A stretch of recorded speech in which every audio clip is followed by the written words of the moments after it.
Assalamualaikum warahmatullahi wabarakatuh.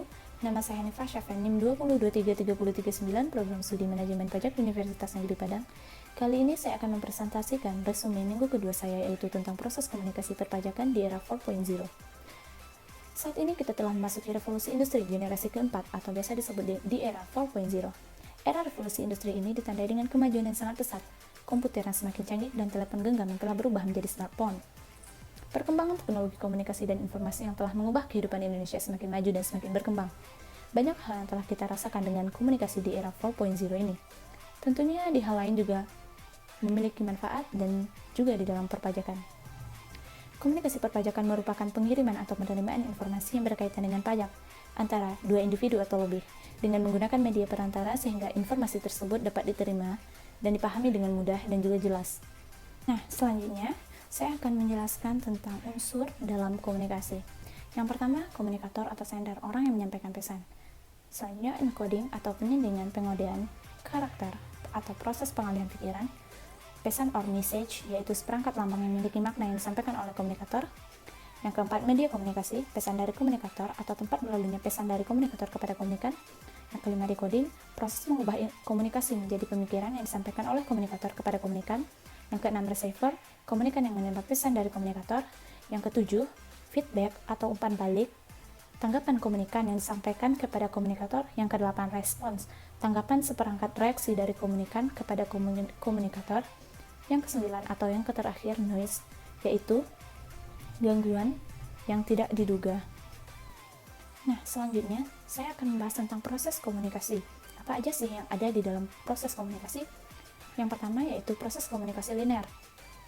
Proses komunikasi linear merupakan suatu proses penyampaian pesan dari seorang komunikator kepada komunikan secara langsung maupun secara tidak langsung yang memanfaatkan berbagai media komunikasi, di mana komunikasi ini hanya terjadi satu arah saja tanpa terjadi timbal balik terhadap pesan yang disampaikan komunikator, sehingga bisa dikatakan komunikasi linear merupakan komunikasi yang satu arah. Suatu konsep penting dalam model ini adalah gangguan noise, yakni setiap rangsangan tambahan dan tidak dikehendaki yang dapat mengganggu pesan yang disampaikan. Terdapat 4 jenis gangguan. Yang pertama, gangguan semantik atau bahasa spesial yang digunakan secara perorangan. Yang kedua, gangguan fisik, physical external noise, berada di luar penerimaan pesan. Yang ketiga, gangguan fisiologis, merujuk pada prasangka yang dimiliki oleh komunikator terhadap satu sama lain. Yang keempat, gangguan fisiologis, gangguan ini muncul apabila pembicara sakit, lelah, atau lapar. Contoh dari komunikasi linear ini di dunia perpajakan dapat dijumpai dalam bentuk berbagai tulisan di media sosial, lengkap dengan poster or video singkat, mulai dari sebelum membayar pajak, menginfokan tarif baru, medianya seperti YouTube, Facebook, Twitter, Line, website, blog, dan lain-lain. Yang kedua, yaitu model komunikasi interaksional atau konvergen.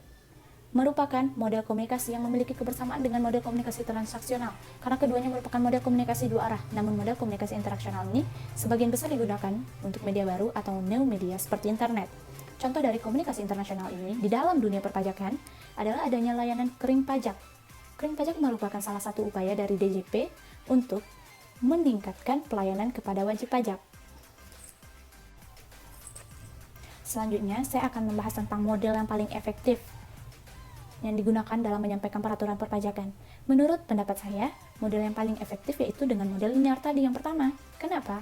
Karena posisi pemerintah sebagai pemegang kewenangan pembuat peraturan dan posisi rakyat sebagai subjek pajak yang telah mewakilkan suaranya melalui Dewan Perwakilan Rakyat atau DPR sudah mewakili bentuk representatif, dan musyawarah pemerintah yang tidak lain juga merupakan rakyat pada hakikatnya harus mengutamakan kepentingan umum atau kepentingan rakyat bersama dalam memutuskan peraturan. Jadi, komunikasi linear menjadi komunikasi yang efektif pertama dalam mensosialisasikan sebuah peraturan baru, yaitu dengan komunikasi satu arah pemerintah ke wajib pajak dengan kemasan yang menarik dan persuasif. Misalnya saja dalam bentuk iklan pajak, tulisan di koran, selembaran brosur, maupun terjun langsung ke lapangan, dan banyak hal lainnya. Hanya itulah presentasi saya tentang resume minggu kedua, komunikasi perpajakan, yaitu tentang proses komunikasi di era 4.0, proses komunikasi perpajakan beserta modelnya, dan model yang paling efektif digunakan beserta contoh. Jika ada kekurangan, saya mohon maaf. Wassalamualaikum warahmatullahi wabarakatuh.